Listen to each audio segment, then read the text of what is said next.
Tomorrow is a huge day for this channel. I'm going to be releasing my ranking of every single Walt Disney animation film.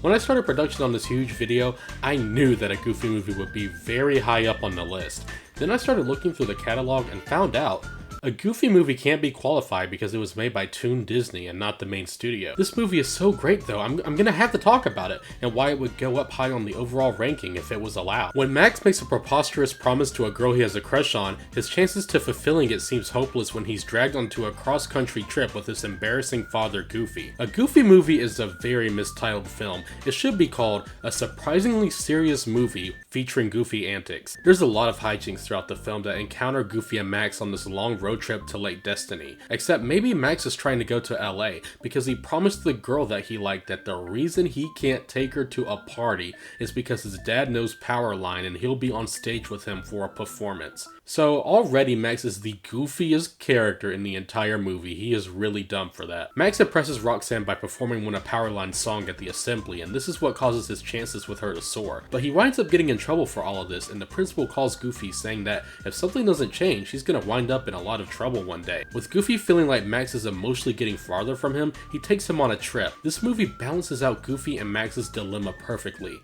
You perfectly understand where Max is coming from, but you also truly understand where Goofy is coming across at. As the movie goes on and Max gets frustrated with him, you start leaning towards Goofy's side. But despite this, Max isn't made out to be a terrible and insufferable character because he channels some of Goofy's energy. It's really well done how the movie causes Goofy's persona to slip into Max's, showing that despite one being a goofball and a try-hard teenager, they are both very much alike. Everybody mambo! Boom, boom, boom, boom, boom. Come on, there's no time for this. Yes! She said yes! Everybody mambo!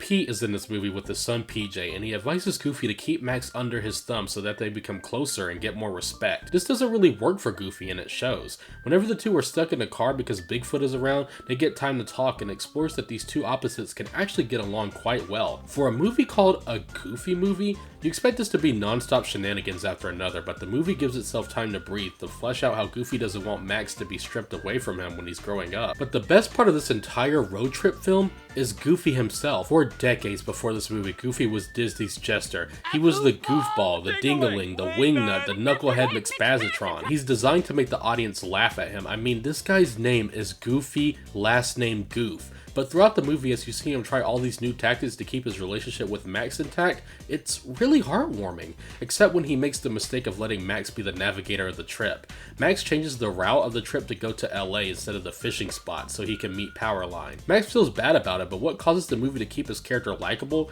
is they end up going to a lot of different places towards the destination. In this montage, Max does all the things that he's into, but when he sees his dad isn't feeling it, he takes him to a bunch of stuff that he wouldn't like but Goofy would love, truly showing that he does love him after all. Then comes one of the best scenes in all of Disney history. They run into Pete and PJ at a motel. Pete overhears Max talking about how he changed the map to go see Powerline and his dad doesn't know.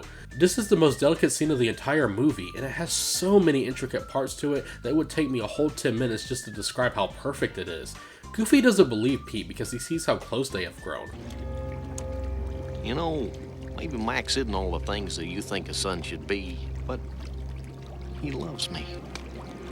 Check the map, Goof. Goofy walks back towards the hotel room and looks at the car and contemplates whether he should look at the map. He ends up getting out of the car, and I love this. I love that he was on his way to get out of the car because he truly does trust his son, but the map does end up opening out of the glove box. You don't see Goofy's reaction when he reads the map. The audience is left not knowing if he screamed in anger, cried, or just stared at it. It just shows his car light on, and the scene cuts to him walking into the room. Pure shock. Not a word said. Goofy, the laughingstock in Disney's history, becomes one of the most sympathizable characters in animation.